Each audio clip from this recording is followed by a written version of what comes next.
हमें अब तक जो इतिहास पढ़ाया गया ना, और हमें अब तक जो इतिहास बताया गया ना, उसमें आजादी के नायकों को दो खेमे में बांटने की कोशिश की। यह दिखता है, एक पूरी कोशिश है।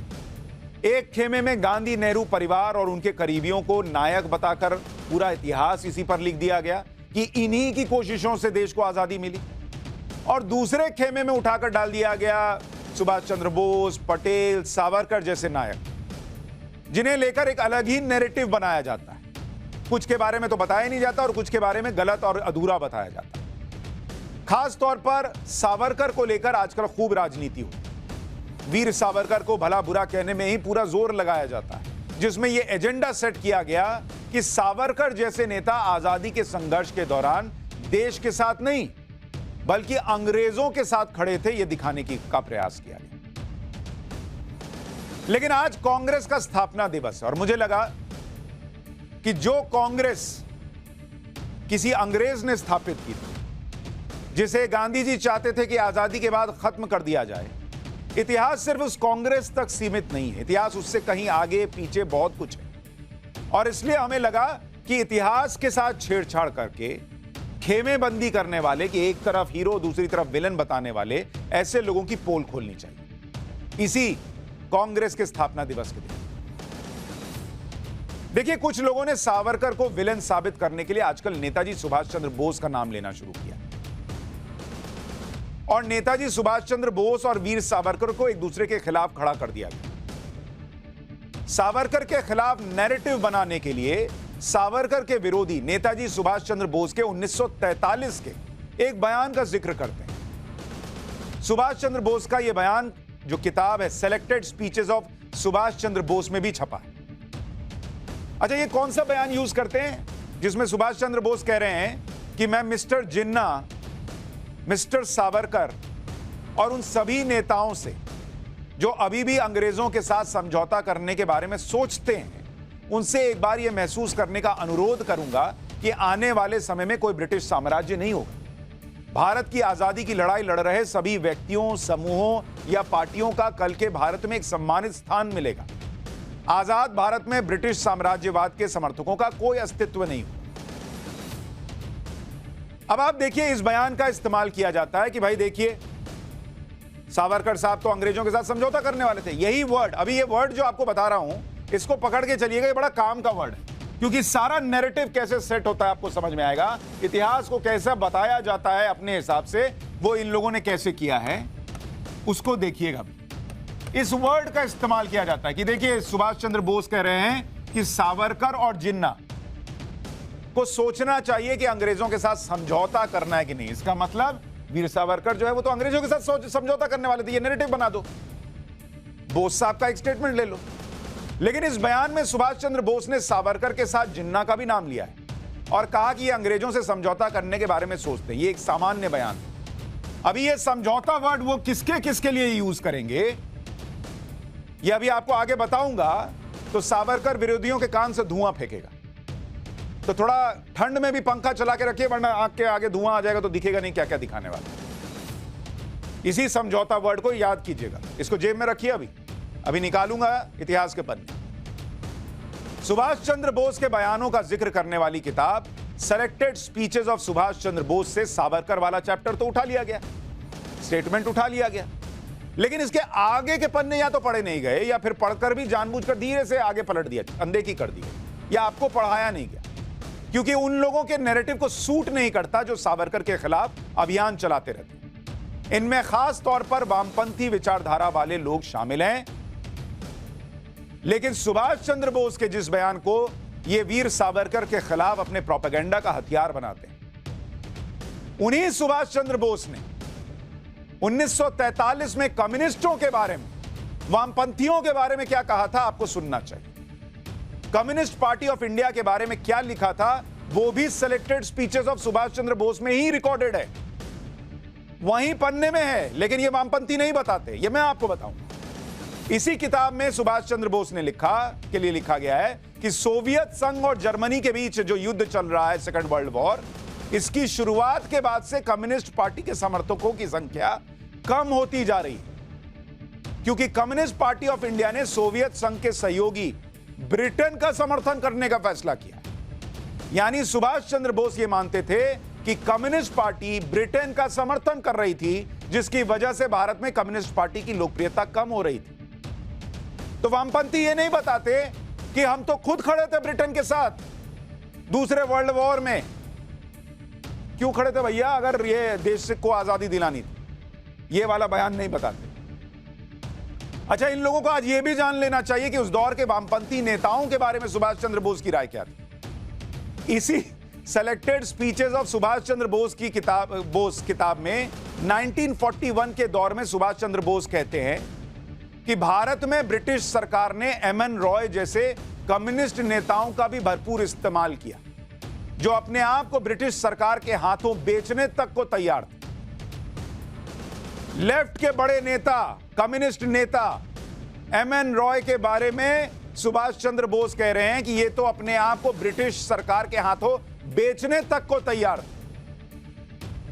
तो जिन वामपंथियों पर सुभाष चंद्र बोस बिक जाने का आरोप लगा रहे थे, वो आज की डेट में कई साल काला पानी की सजा काटने के बाद बाहर आए वीर सावरकर पर अपना मुंह खोलते हैं। अरे पहले मुंह खोलने के पहले देखो भैया क्या सुभाष चंद्र बोस बोल रहे हैं। अंग्रेजों के सामने बिकने को तैयार एमएन रॉय, सुभाष चंद्र बोस बोल के गए। नेताजी सुभाष चंद्र बोस ने जिन एमएन रॉय के बारे में यह बात कही थी, वो कम्युनिस्ट पार्टी ऑफ इंडिया के संस्थापकों में से एक थे, कोई छोटे मोटे नेता नहीं थे। एमएन रॉय का इतिहास भी बड़ा दिलचस्प है। ये भारत में कम्युनिस्ट पार्टी के संस्थापक तो थे ही, इसके अलावा इन्होंने 1917 में मैक्सिको में भी कम्युनिस्ट पार्टी की स्थापना की। लेकिन 1936 में एमएन रॉय कांग्रेस में शामिल हो गए और 1940 में उन्होंने कांग्रेस छोड़ भी दी, क्योंकि कांग्रेस उस समय तक असमंजस की स्थिति में थी कि सेकेंड वर्ल्ड वॉर में अंग्रेजों को सपोर्ट किया जाए या नहीं। और एमएन रॉय चाहते थे कि सेकेंड वर्ल्ड वॉर में भारतीयों को अंग्रेजों का साथ देना चाहिए, जिससे जर्मनी और जापान जैसे देशों को आगे बढ़ने से रोका जाए। और इसलिए इन्होंने कांग्रेस छोड़ दी, क्योंकि कांग्रेस अभी तय ही नहीं कर पा रही थी कि अंग्रेज के साथ खड़ा होना है, अंग्रेजों का साथ देना है कि नहीं देना है। तो इन्होंने छोड़ दी कांग्रेस, इतनी मोहब्बत अंग्रेजों से। और ये लोग बताते हैं वीर सावरकर के बारे में। ये सब बताओ ना, ये पन्ना क्यों नहीं पढ़ते हो या पढ़ाते हो। एमएन रॉय ने दूसरे विश्व युद्ध के दौरान अंग्रेजों का साथ देने वाली जो बातें कह रहे थे, वो वही नेताजी सुभाष चंद्र बोस को पसंद नहीं थी। और इसलिए बोस इन बातों को कह रहे थे कि कम्युनिस्ट नेताओं का अंग्रेजी सरकार ने भरपूर इस्तेमाल किया है और ऐसे नेता खुद को अंग्रेजी सरकार के हाथों बेचने के लिए तैयार। सावरकर को लेकर सुभाष चंद्र बोस ने क्या कहा था, वो तो सावरकर विरोधियों के नैरेटिव में फिट हो रहा था, तो उसे आपको बता दिया गया। लेकिन सुभाष चंद्र बोस ने और भी बड़े बड़े लोगों के बारे में कई और बातें की, वो आपको नहीं बताई गई, लेकिन आप उन्हें सुनेंगे तो आप हैरान रह जाएंगे। सावरकर विरोधियों के पैरों तले जमीन निकलेगी, उनको आज रात नींद नहीं आएगी, पाठशाला घूमेगा दिमाग में। 1920 से 1942 के बीच महात्मा गांधी से वैचारिक मतभेद की बात भी सुभाष चंद्र बोस ने ही कही। Selected speeches of Subhash Chandra Bose किताब में सुभाष चंद्र बोस ने कहा है कि 1941 में सविनय अवज्ञा आंदोलन चल रहा था, लेकिन महात्मा गांधी और उनके समर्थकों में उत्साह नहीं दिख रहा। महात्मा गांधी को लगता था कि उदारवादी नीति अपनाने से अंग्रेजों से समझौते के रास्ते खुल जाएंगे। अब अभी यहीं पे ग्राफिक्स रोक के रखिए, किसके रास्ते खुल जाएंगे? बोस कह रहे हैं समझौते के रास्ते खुल जाएंगे। और ये कौन किसके बारे में कह रहे हैं? गांधी जी के बारे में। तो क्या गांधी जी अंग्रेजों से समझौता कर रहे थे? वीर सावरकर ने समझौता वर्ड यूज कर लिया कि वीर सावरकर जो है उनसे कह दिया कि समझौते के बारे में सोचिए, तो वीर सावरकर जो है वो वीर नहीं रह गए। और गांधी जी के लिए जब कह रहे हैं सुभाष चंद्र बोस कि उनकी उदारवादी नीति अपनाने से अंग्रेजों से समझौते के रास्ते खुल जाएंगे, ऐसा गांधी जी को लगता है, तो क्या गांधी जी समझौता कर रहे थे? पूछिए ना इन लोगों से। इस देश में हिस्ट्री कैसे पढ़ाई गई है आपको आज ये दिखा रहा हूं पाठशाला में, आगे सुनिए। लेकिन यहां भी महात्मा गांधी को निराशा हाथ लगी। महात्मा गांधी की अच्छाई को उनकी कमजोरी समझ लिया गया और ब्रिटिश सरकार ने युद्ध के लिए भारत का जमकर शोषण किया। यह सुभाष चंद्र बोस कह रहे हैं। उस वक्त क्या चल रहा था इसे भी समझना चाहिए आपको। 1 सितंबर 1939 को दूसरा विश्व युद्ध छिड़ गया। हालात क्या थे सुनिए। जब जर्मनी ने पोलैंड पर आक्रमण कर दिया, इंग्लैंड और फ्रांस को डर था कि जर्मनी अब उनके ऊपर भी हमला कर देगा, इसलिए जर्मनी के हमले के 2 दिन बाद ही इंग्लैंड और फ्रांस ने जर्मनी के खिलाफ युद्ध का ऐलान कर दिया। अंग्रेजों ने इस युद्ध में भारत को भी शामिल कर लिया। उस वक्त भारत के वायसरॉय थे Lord Linlithgow. Viceroy Lord Linlithgow ने 1939 में यह ऐलान किया कि जर्मनी के खिलाफ युद्ध में भारत भी शामिल होगा। भाई वो तो राज कर रहे थे, उन्होंने अपने आप जबरदस्ती हमको खींच लिया कि हम लड़ेंगे। इस युद्ध में भारत को घसीटने के ब्रिटिश सरकार के फैसले से उस वक्त कांग्रेस के नेता बहुत नाराज थे कि इसमें भारतीयों की राय नहीं ली गई। उस वक्त ब्रिटेन के लिए युद्ध में भारत का सपोर्ट बहुत जरूरी था, इसलिए वायसरॉय लिनलिथगो ने कांग्रेस के नेताओं को समझौते की पेशकश की। इस समझौते को अगस्त ऑफर के नाम से इतिहास में जाना जाता है और ब्रिटेन को भारत के समर्थन के बदले भारत को डोमिनियन स्टेटस देने का ऑफर ब्रिटिश राज ने दे दिया कि आप हमारे साथ लड़िए, हम आपको डोमिनियन स्टेटस दे देंगे, जिसे 1940 में कांग्रेस के वर्धा अधिवेशन में रिजेक्ट कर दिया गया और संपूर्ण आजादी की मांग की गई। यानी 1940 के वक्त तक कांग्रेस कह रही थी कि हमको पूर्ण आजादी चाहिए और ये वामपंथी नेता एमएन रॉय कह रहे थे कि नहीं नहीं आप चलिए ना, लड़ते हैं हम लोग अंग्रेजों के साथ। तो ये मतभेद था, इसलिए उन्होंने कांग्रेस छोड़ दी। इसके बाद महात्मा गांधी और दूसरे नेताओं ने व्यक्तिगत सत्याग्रह शुरू कर दिए और सत्याग्रहियों ने दिल्ली चलो आंदोलन शुरू किया। लेकिन कांग्रेस में वैचारिक मतभेदों की वजह से इस आंदोलन ने रफ्तार उस तरह से नहीं पकड़ी और आखिरकार दिसंबर 1940 में व्यक्तिगत सत्याग्रह का आंदोलन स्थगित कर दिया गया। यानी अंग्रेजों पर जो दबाव बन रहा था वो हट गया और साथ ही साथ पिछले 10 साल से चल रहा सविनय अवज्ञा आंदोलन भी सुस्त पड़ रहा था। इसी वजह से सुभाष चंद्र बोस को लग रहा था कि आंदोलन में कोई उत्साह नहीं है और आंदोलन को सुस्त करने की वजह कांग्रेस और महात्मा गांधी की यह सोच थी कि युद्ध के उस वक्त में अंग्रेजों के खिलाफ उदारवादी सोच अपनाने से आजादी की मांग पर अंग्रेजों से समझौता करने के रास्ते खुल जाएंगे। ऐसे हालात और कांग्रेस की ऐसी सोच को देखकर ही सुभाष चंद्र बोस ने अपनी किताब द इंडियन स्ट्रगल 1920 to 42 में लिखा है कि 20 मई 1940 को जवाहरलाल नेहरू ने हैरान करने वाला बयान दिया। यह सुभाष चंद्र बोस लिख रहे हैं। वो लिख रहे हैं कि नेहरू ने कहा कि जब ब्रिटेन जिंदगी और मौत के संघर्ष में फंसा है तो ऐसे में सविनय अवज्ञा आंदोलन शुरू करना भारत के लिए अपमानजनक होगा। यानी वो कह रहे हैं कि नेहरू जी तो ब्रिटेन की तरफ से सोच रहे हैं भाई कि वो बेचारा ब्रिटेन युद्ध में फंसा है और हम सविनय अवज्ञा आंदोलन करेंगे, ये तो भारत के लिए अपमानजनक होगा। यह बात सुभाष चंद्र बोस को पसंद नहीं आई। इसी तरह से महात्मा गांधी ने भी कहा कि हम अपनी आजादी ब्रिटेन की बर्बादी की कीमत पर नहीं चाहते, यह अहिंसावादी तरीका नहीं है। यह बात सुभाष चंद्र बोस को पसंद नहीं आई कि भाई ब्रिटेन जो हमें बर्बाद कर रहा है उसकी बर्बादी की कीमत पर हमको आजादी क्यों नहीं लेनी चाहिए। उनका तरीका अलग था, गांधी जी का अलग था। उन्होंने कहा यह तरीका ठीक नहीं है। यह एकदम साफ था कि महात्मा गांधी का गुट ब्रिटेन के साथ समझौता करने के लिए हर संभव कोशिश कर रहा था और उन्हें लग रहा था कि हम जितना इनके पक्ष में दिखेंगे ये उतना हमारे लिए अच्छा सोचेंगे। अंग्रेज किसी के लिए अच्छा सोचने वाले। यहां तक हालात बदल गए कि कांग्रेस के नेताओं के अपने विचार बदलकर युद्ध के दौरान अंग्रेजों का साथ देने का प्रस्ताव पास कर दिया गया। सुभाष चंद्र बोस ने इसका भी जिक्र किया। उन्होंने कहा कि ब्रिटिश सरकार की कांग्रेस के साथ समझौते की इच्छा को गांधी गुट ने बढ़ावा दिया। 16 जनवरी 1942 को वर्धा में कांग्रेस वर्किंग कमेटी ने एक बार फिर से ब्रिटेन को युद्ध में सहयोग का प्रस्ताव पास कर दिया। जो लोग 1940 में कह रहे थे कि हम आपके साथ नहीं हैं, उन्होंने 1942 में युद्ध में सहयोग देने का प्रस्ताव पास कर दिया। इसके फौरन बाद फरवरी 1942 में ब्रिटिश सरकार के कहने पर चाइनीज नेता मार्शल चियांग काई शेक ने भारत का दौरा किया और कांग्रेस नेताओं को ब्रिटेन के साथ समझौता करने के लिए प्रेरित किया। तो सुभाष चंद्र बोस को लग रहा है कि यह गांधी गुट जो था, इन्होंने अंग्रेजों का साथ देने का फैसला किया कि शायद अंग्रेज जो है हमारे लिए अच्छा सोचने लगेंगे, हमारे लिए बेहतर सोचने लगेंगे, हमको आजादी मिल जाएगी। इनको सुभाष चंद्र बोस को यह कमजोरी दिख रही थी गांधी गुट की। तो उनके सोचने को बदल दीजिएगा क्या, या कहिएगा कि नहीं महात्मा गांधी के लिए देखिए उन्होंने क्या कह दिया, महात्मा गांधी नहीं रह गए।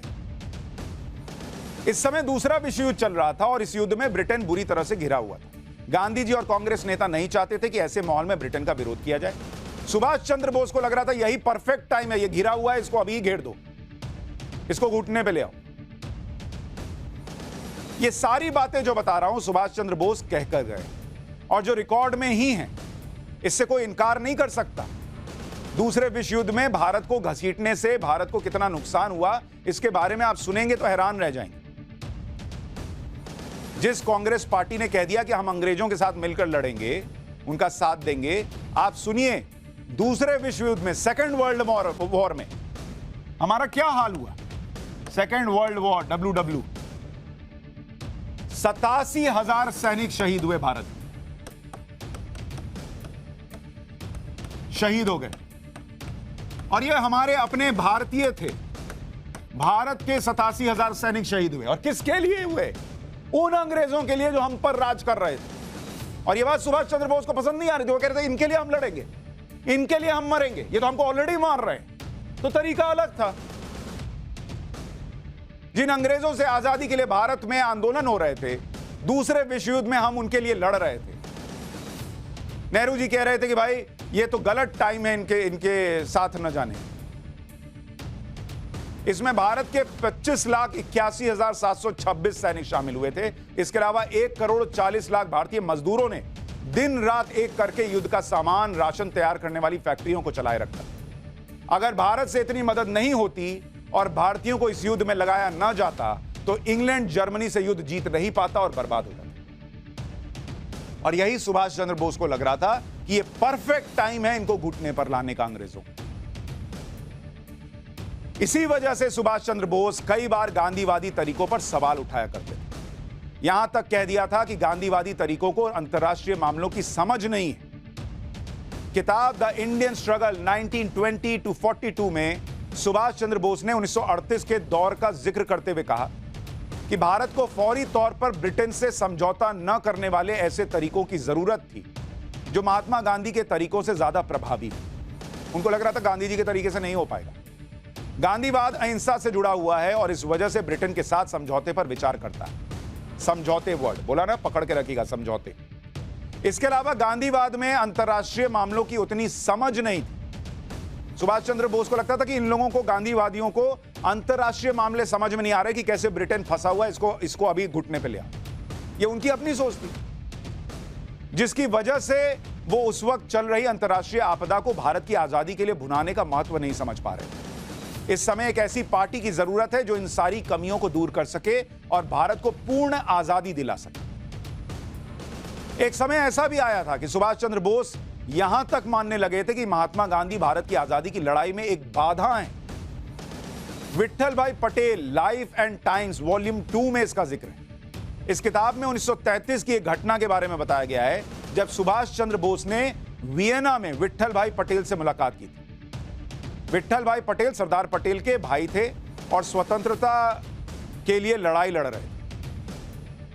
उनकी किताब में लिखा हुआ है 1933 में वियना के होटल डी फ्रांस में सुभाष चंद्र बोस और विट्ठल भाई पटेल, जो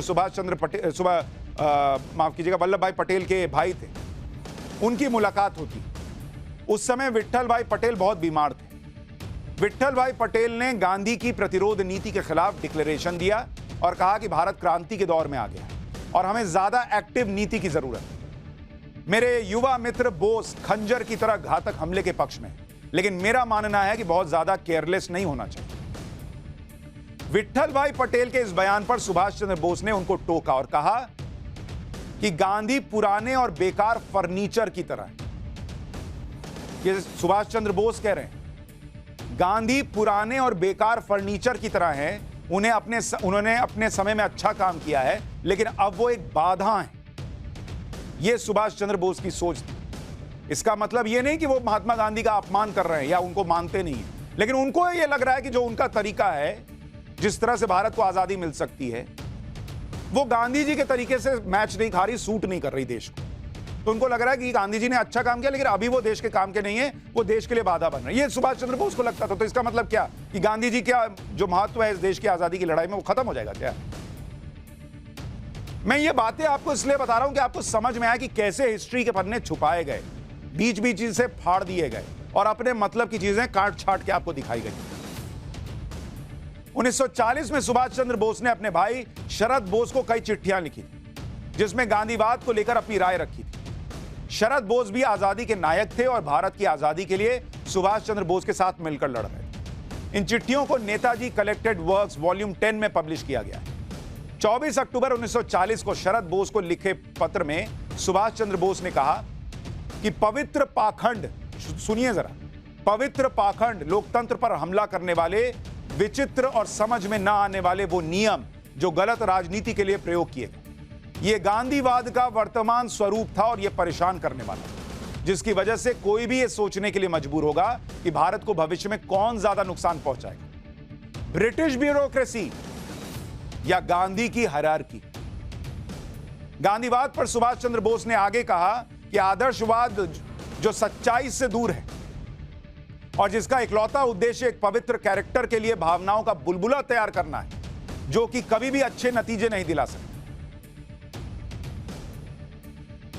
आजाद भारत में गांधीवाद की भूमिका को लेकर सुभाष चंद्र बोस ने अपने भाई शरद बोस को 31 अक्टूबर 1940 को एक पत्र और लिखा, जिसमें नेताजी ने कहा कि अगर स्वतंत्र भारत गांधीवाद के सिद्धांतों पर आगे बढ़ा तो वो गड्ढे में गिर जाएगा। ऐसा करके भारत उन वैश्विक ताकतों को भारत पर हमला करने का न्योता देगा जो हमेशा मौके की ताक में रहती है। यह इतिहास का एक दूसरा पक्ष भी है जो आपको नहीं बताया, क्योंकि यह पक्ष जब आप सुन लेंगे और जब चर्चा इस बात पर होने लगेगी कि भाई आजादी की लड़ाई तो सब लड़ रहे थे, महात्मा गांधी भी, सुभाष चंद्र बोस भी, वीर सावरकर भी, उनके तरीके अलग हो सकते हैं, उनका आपस में मतभेद हो सकता है, लेकिन उसका मतलब यह नहीं कि कोई उनमें से एक कायर। इसलिए ऐसे प्रोपेगेंडा और ऐसी चीजों से बचिए। कायर तो शायद अगर सुभाष चंद्र बोस के हिसाब से चलेगा तो वही थे जो अंग्रेजों के सामने बिकने को भी तैयार थे, लेकिन आज वो बड़ी बड़ी बातें करते हैं।